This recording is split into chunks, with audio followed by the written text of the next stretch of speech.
Welcome to Tokyo Talks, a global podcast born in Tokyo where creatives, entrepreneurs, and changemakers share real, unfiltered stories of building bold lives at the intersection of business, culture, and identity.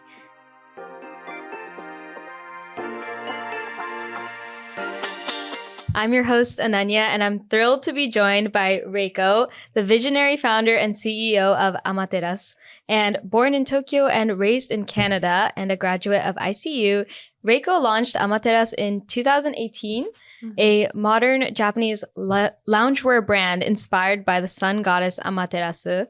With one luxurious kimono robe and a logo tee, she's since grown Amateras into a multi-faceted lifestyle brand spanning fashion, hospitality, interior design, and even sustainable pop-ups in Tokyo as well as Singapore, and even a podcast herself, Tokyoyoungboss, and also recently built a space design company named Jamo. Yes. But yeah, join us as we dive into her journey and how she kind of navigated YouTube as well as building her business. And honestly, Reiko is just someone that I personally look up to so much. So I'm very excited to get into today's podcast. And yeah, let's get into it. Thank you so much for having me. I'm very excited. Of course. I think what I like to start this podcast kind of off with is a kind of deep but abstract question. Okay. And you can answer it however you like. But I like to ask, what would you say that you're the most passionate about in life? Wow, that's a deep question. A little deep, but I love to just like jump right into it. Okay. What I'm passionate about. Yeah. I think what I'm passionate about is what I've realized recently doing all these businesses is that I'm really passionate about my own culture and what Amaterasu is all about, and my new company, Jamo. I don't really take this as my work or my job. It's more of my passion business that turned into a business, luckily, after everything. But I think passion is everything. You know, when you are building something from 0 to 1, you need to have a passion. So when I try to look back, like, why was I able to continue this I've been doing this for 7 years, ever since I graduated university. I think the only thing that has always motivated my back and pushed my back is because I was always passionate about this. And with Amateras and all my businesses, I think I'm passionate about translating the Japanese traditions and culture into modern society and modern lifestyle.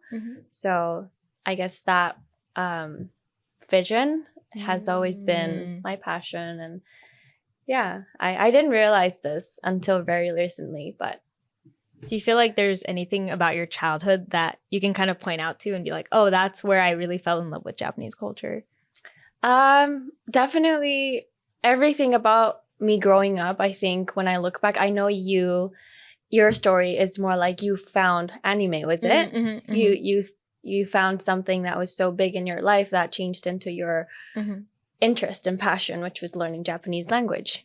But for me, I think it was everything that I experienced growing up from, you know, when I was born in Japan. I was in a very, very traditional family. My parents on my mom's side was a temple family. So oh wow, wait, that's really it's very traditional. I know. I think when people look at my Instagram, nobody will relate me to a temple family, but my family, whenever I go to my grandpa's house, it was very traditional. I think I was naturally being inspired here and there growing up of like the Japanese customs, the cultures, maybe like the Zen philosophy and like that, how that's interpreted into the lifestyle and everything. But then I moved to Canada when I was 10 years old with my mom, and that shifted everything inside of me. You know, growing up, all my education was in English. I never really studied Japanese history, Japanese language, Japanese culture. So then I had these identity crises here and there growing up. I was like, am I Japanese? Am I, you know, whenever I'm in Canada, I am not Canadian enough. But then when I'm in Japan, I'm not Japanese enough. So I think the identity crisis also created my identity now, like who I am. And I was able to turn that into a weapon in a way. So yeah, like definitely growing up of my cultural experiences, the traumas and all the negative feelings that I had, but also the positive feelings and things that I earned from it has crafted me into my passion and my perspectives. Like I'm always looking at Japan from a little bit outside of Japan kind of perspective, if you know what I mean. Like I'm not inside of the country. Yeah. So do you feel like it's easy to do that even when you're in Japan physically?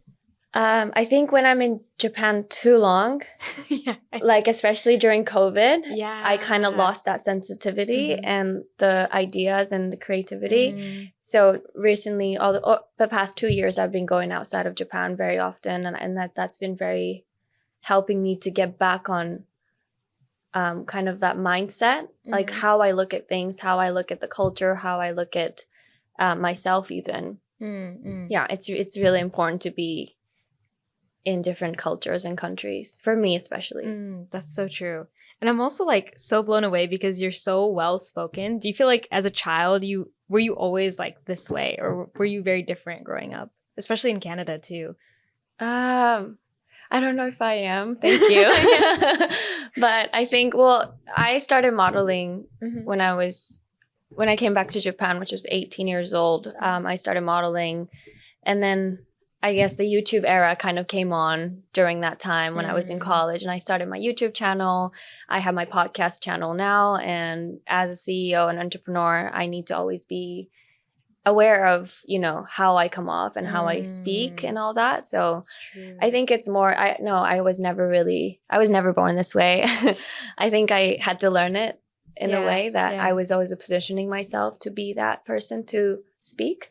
So, and I like to express my, you know, experiences to the people and share my experiences. So that's so interesting because regardless of what job that you were doing, even before college, you're always in front of the camera and you kind of are like self-branding in a way, That's right? That's true. Like, how did that feel? Do you feel like, is it a lot of pressure or has that changed over time?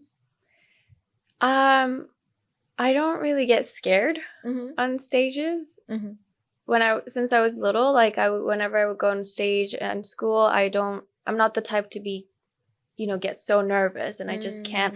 I was always the type to be excited about these things to share, and so I think it's a part of my character. Yeah. But definitely, I mean, first time I went on national TV in Japan, it was not always a good experience. Like I would all of a sudden get viewed by so many people that I don't even know of. And I would get harsh comments, negative comments here and there, all the time, right? And so I think all of those experiences combined made me stronger. Do you feel like was the Japan, not only TV industry, but also modeling industry, like what was that like when you were there or even now?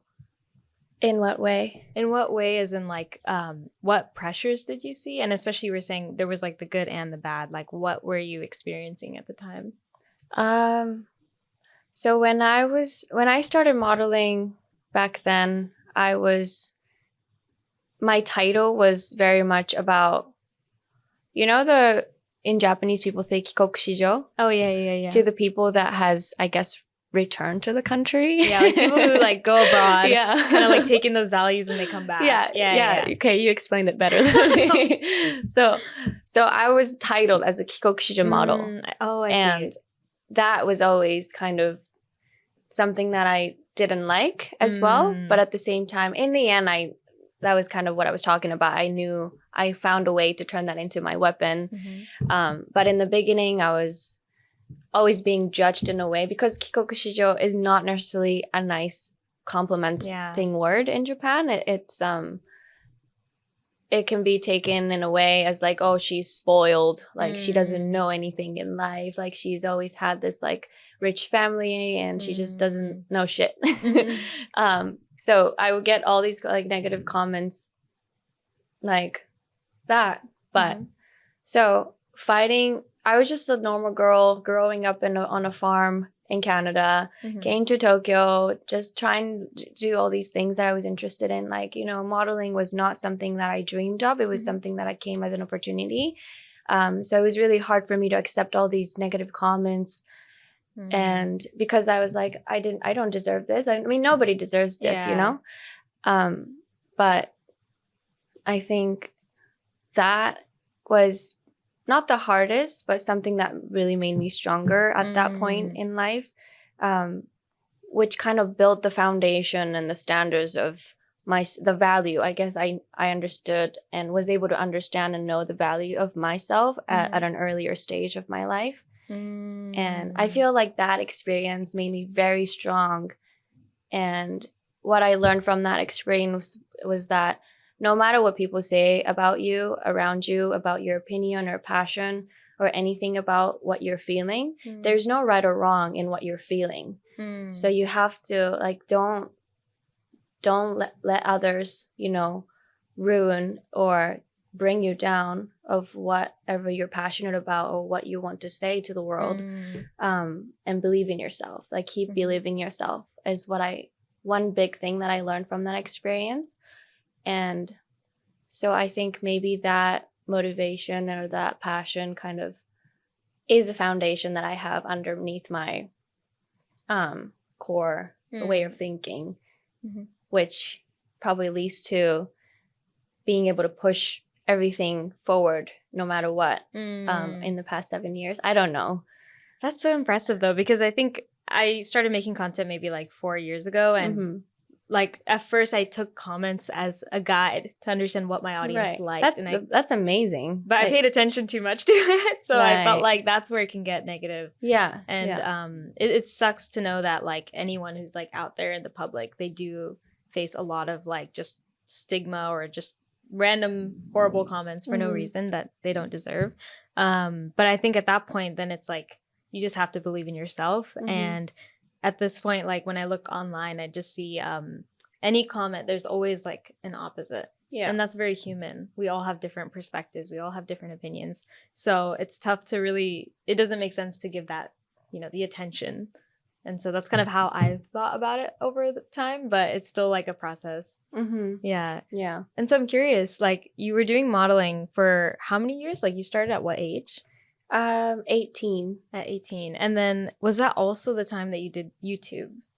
Yeah, that's around. Oh, not really. I think I started around the time during college, so maybe 20 years old. Yeah. What made you start YouTube? For me, back then, not many people was doing YouTube in Japan. It was more in the States. I had a lot of my model friends in the States starting to vlog, starting to do these lifestyle videos. And I was like, okay, maybe I'll do that. And so I started filming my daily college life in ICU. And that went really well. I think it's because Japanese people don't really get to see the international life in Japan. So yeah, that's where I started. Yeah. And then did you kind of feel like, because obviously you still do YouTube now, but it's not the main focus that you probably have right now. So I'm curious, how has YouTube kind of transformed over the time that you were doing it and then go to your brand? Right. So right in the beginning, as I said, it was kind of just like me showing out my lifestyle and it was my hobby and I enjoyed it. But then once it hits a certain numbers of followers and subscribers, I would get comments that, not just judgmental comments, but also made me feel like, made me understand, I guess, in a good way that, this is what people want from me. Like I started to kind of take that as like a marketing asset or a strategy or like an advice. Interesting. And I started, whenever I see the comments and people were like, what's a good example? Like, well, just like they were interested in my content as a global lifestyle in Japan. And I started to realize, maybe that's true. That's not something that's common in Japan. And maybe that's something that I can only do. And I always like to do something that I can only do. And things, Amaterasu is like that as well. Like things that I am able to do because of my experiences and my environment. And I think there's I like to kind of create that into a content or a value. And so the communication and interactions with the fans, the comments taught me kind of like how to like the marketing skills, I guess, in a way. Do you know what I mean? Yeah, it's kind of like, okay, like this is how people see me. Yeah. So this is how I can like package maybe like a product or like exactly my branding. Yeah. Basically. So without me noticing, I think because I was enjoying engaging with the fans and I loved getting the feedbacks from the fans, it was really interesting. And I think that formed me into somebody that was naturally just doing marketing off of that. Like you too, you know, when you have like a good videos with the good numbers, you know that's a good content. So you kind of try to recreate that. I was doing that ever since then. And I think that obviously definitely led to Amateras as well on growing a brand. I think it leads to the self-branding as well. It was a very natural steps every step of the way that I took. But yeah, now that I think about it, I think it all connects. That's so good. Like connecting the dots, like looking back. Like it's so interesting though, especially like I didn't have the guts to do this myself. But for example, with you, I know that once you graduated ICU, you went straight to launching your brand. Is that correct? Yes. Like, I think that's such a huge jump, especially given like the time period. Like, I just felt like I had to have like a full-time job. And I think you're smart in that way. No. Like, honestly, I genuinely was doing it to like appease like my family and just be like, okay, like check the box. And then as soon as I got in, I was like, okay, I just don't think this is the path for me. Like, I also am similar. I want to do things that other people don't do. Right. And so, yeah, I think it takes a lot of guts because when I was in a business major, and I remember when all of the students got into that major, we were like, let's start a business. We were also entrepreneurship minded, but by the end, everyone was going to accounting firms, consulting firms. Oh, really? No one started. That's the business. Interesting. Yeah, no one did it. Why do you think that is? I think it's the pressure of just like, you know, recruiters come in, you see your peers, and then you kind of become this homogenous. It's like a little town, you know, everyone together. And it was so shocking to me because I was like, wait, like even me. So yeah, I felt like that for me was like kind of disappointing to see. But I also understood it came from that community and being there. So I took my time before actually wanting to like start my business as well. Yeah. And so I think it takes guts to like do something that no one else is doing at the time. And it's like, it's not, you can't prove anything just yet, you know, like you're just starting. Yeah. So like, how was that jump for you? So I get that question a lot, but I don't really even consider that as a jump. That's so good. That's so good. I think in my core, even now, this isn't necessarily a good thing, I think, but I am always in the mindset that I'm like, I am just doing what I want to do. The timeline, the age, gender, like it just does not matter at all. And it's not me, like to everybody. I believe that it doesn't matter. So I know but now that I do look back, I don't regret anything.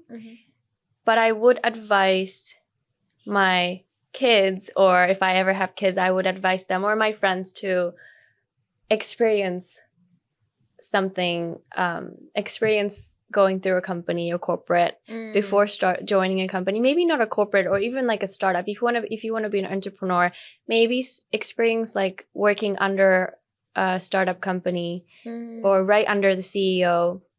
Maybe not in a big corporate because you never really get to experience anything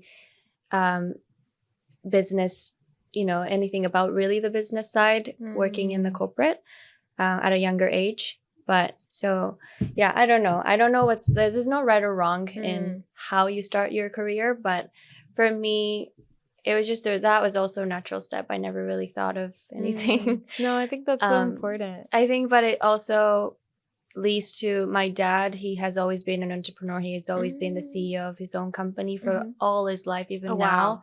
So I think I didn't really know anything else than that in a way, if you know what I mean. Yeah.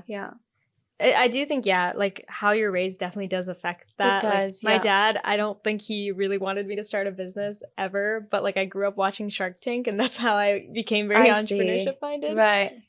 So I think there's always something in our childhood that definitely. Kind of like that. What you make your kids watch like that, Shark Tank and stuff like that is really, really important too. So true. Yeah. And so I guess for you, and I think it's like with everything that we do, it's like do things that are consistent or like comfortable for us to do. Like they're challenging, Mm-hmm. but it's like like you're I don't know how to explain it. Like you're fit for it, I guess. Mm-hmm. Like whether it's running versus like weightlifting, like what fits with your lifestyle.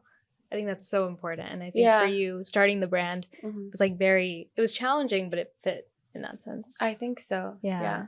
That's so interesting. And so you went and started it. What were like the first steps you took towards starting your business? I didn't know anything about running a business, taxes, or even designing. I never studied any of that. People always ask me, were you always in business major, or were you, a design student? But I was none of that. So what I did was, back then I was a model. I knew people in the fashion industry. So that was the only thing I had. And I went to talk to many people. I'm pretty sure I went to talk to over 100 people in the course of 6 months. Everything from the startup owners, the CEO of a fashion brand that I've worked with as a model, or to photographers and assistants and makeup artists, because I wanted to know how everything works, how brand works behind a photo shoot, how you launch a brand, and how you think of, how you structure a business, but everything to behind the scene of the photo shoot and all that.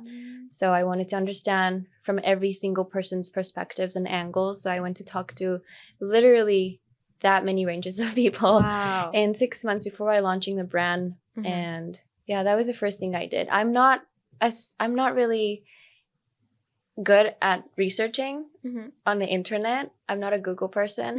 I'm a human person, people person. So I like to talk and listen from people.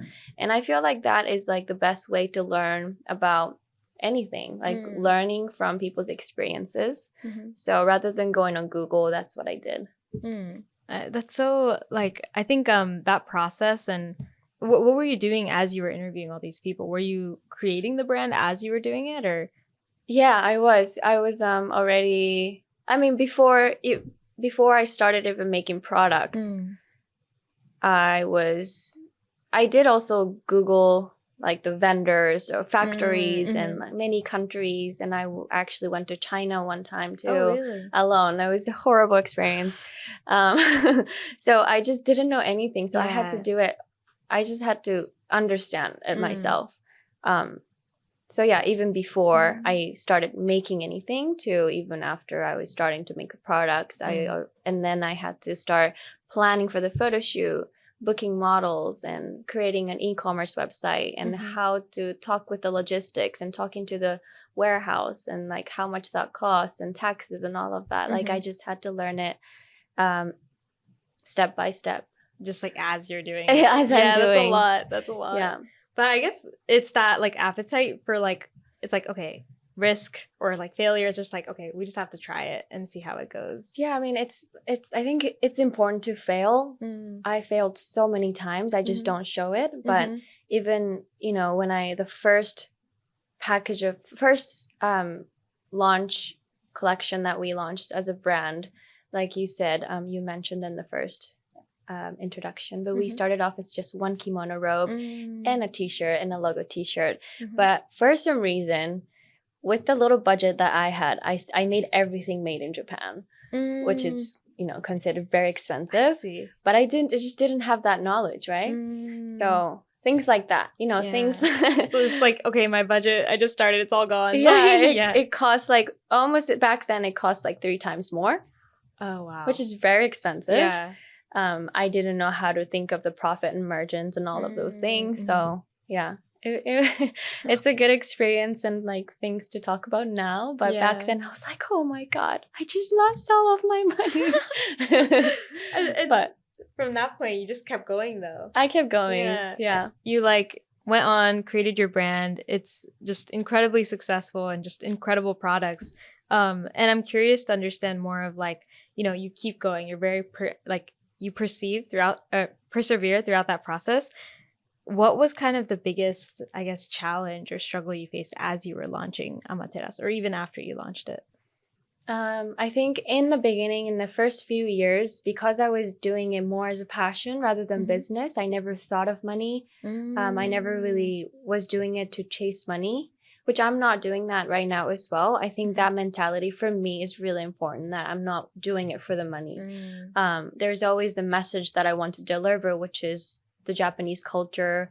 I want to beautify, but also keep the traditions, but also modernize it in a way that it translates and connects to our generations. So that's one message, but also to empower women around the world with the existence and of what I'm doing as a founder of this brand, but also the people that wears this brand shines brighter than ever.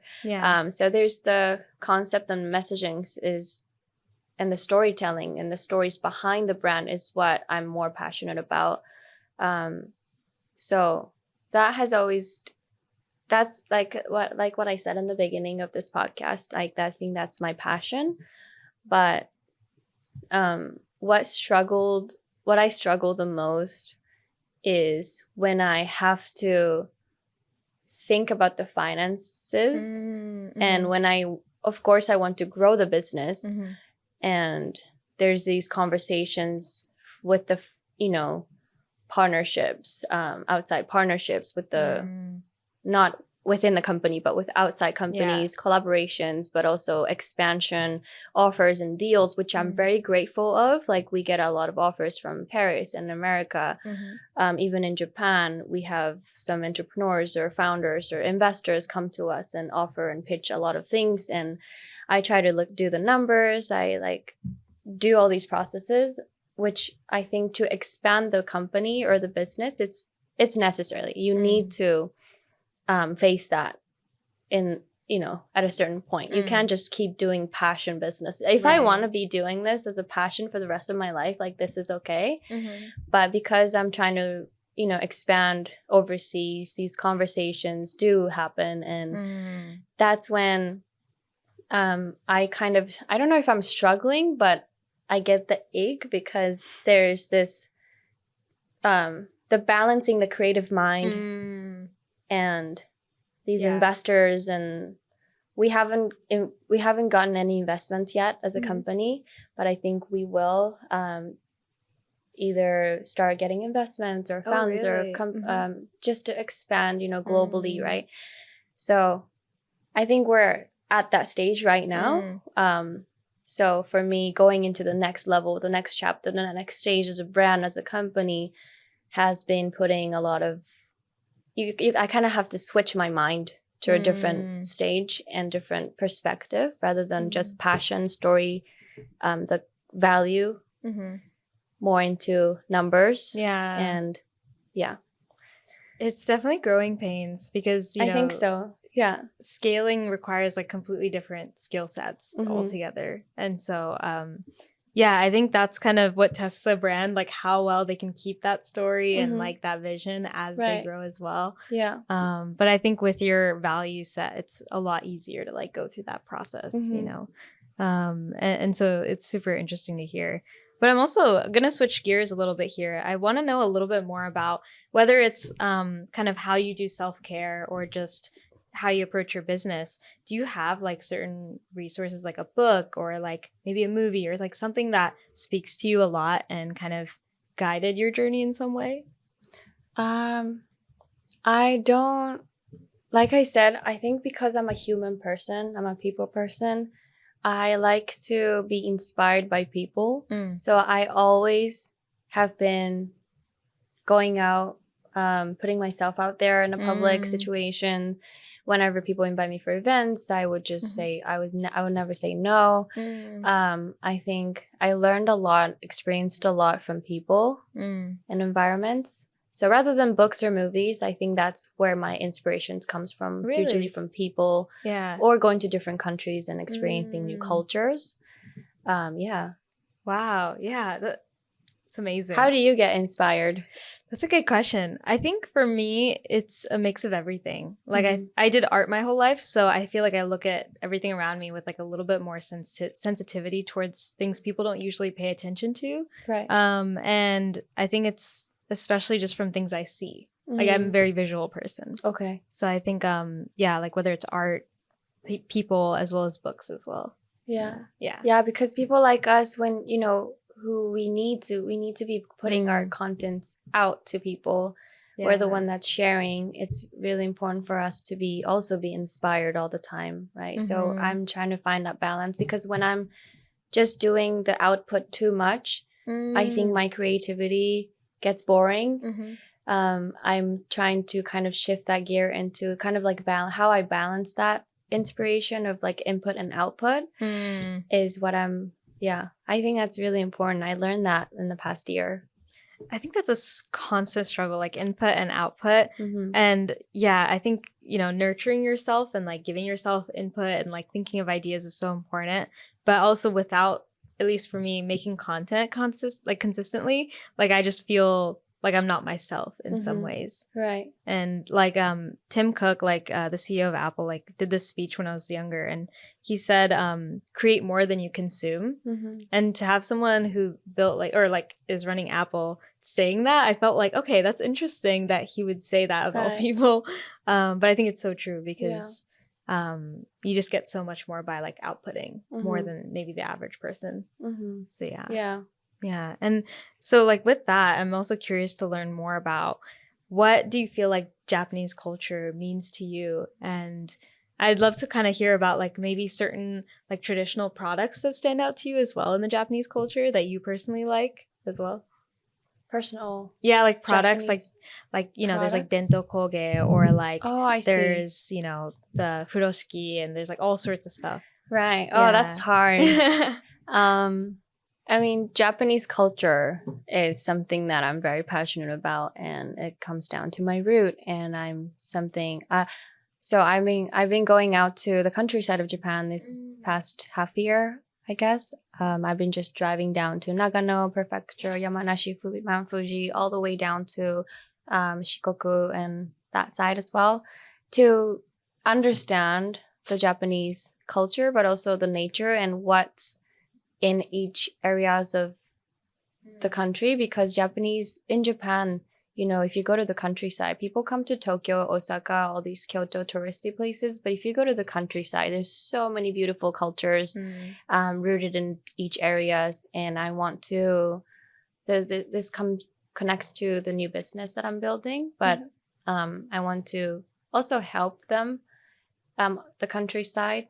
But I'm just trying to do something around there. I can't really talk about it right now, but because I'm going around to the countryside, there's so many craftsmanships. The craftsmen are, and it's always rooted in each areas as well. So for example, if you go to certain areas, there's this kimono called the Nishijin Ori. There's a way of weaving kimono. There's so many different types of weaving.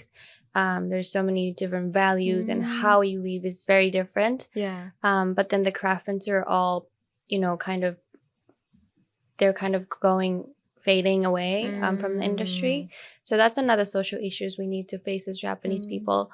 But my favorite would be very difficult to pick. But we actually, as a brand with Amaterasu, has been working with these craftsmen actually from this year. We just did a collaboration with Okayama Denim.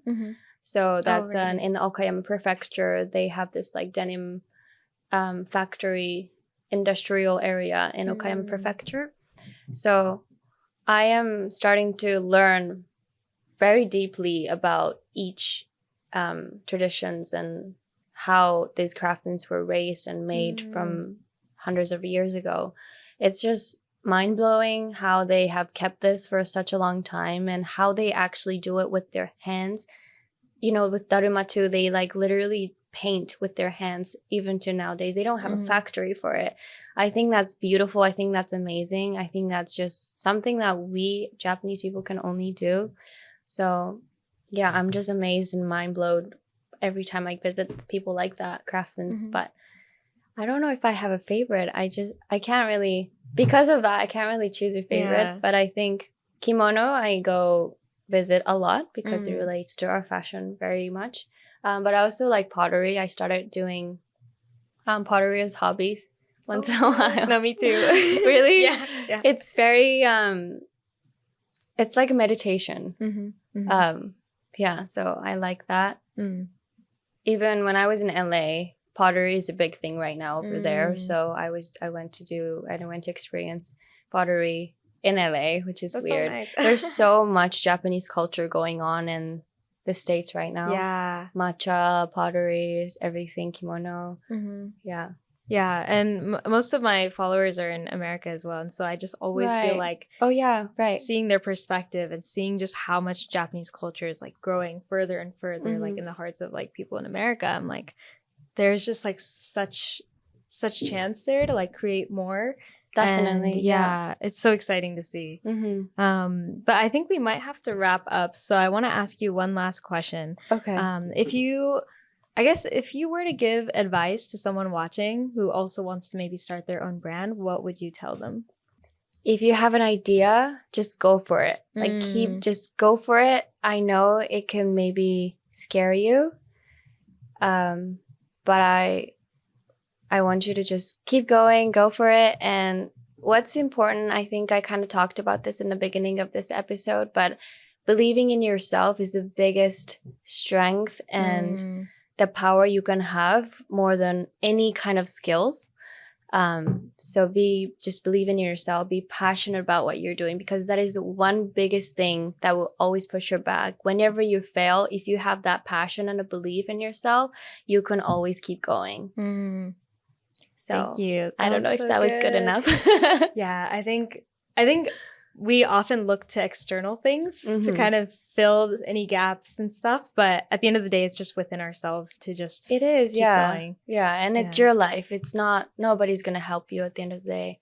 I mean, not being negative about it, but I was like, oh.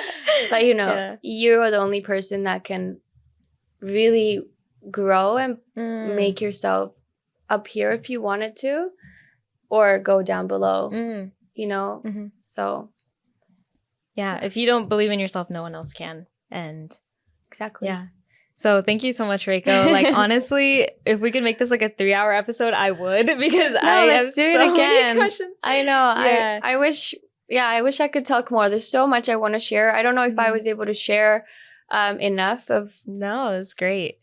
Yeah. And I think as someone trying to build my business, it's super inspiring to hear your story and kind of the different struggles you go to, whether it's like, everything is just people, right? And I think really building something strong involves leadership, and it's a skill that you do grow over time. And so it's really just like, I appreciate your thought process and like hearing what you have to say so much. But yeah, thank you so much for for being on this podcast. And I'll have Reiko's information included in the description, where you guys can learn more about her and her brand. And yeah, thank you guys for listening to Tokyo Talks. Thank you. If this conversation moved you, inspired you, or made you rethink your path, share it, subscribe, follow for more, so we can keep sharing inspirational stories. See you guys next time. Bye.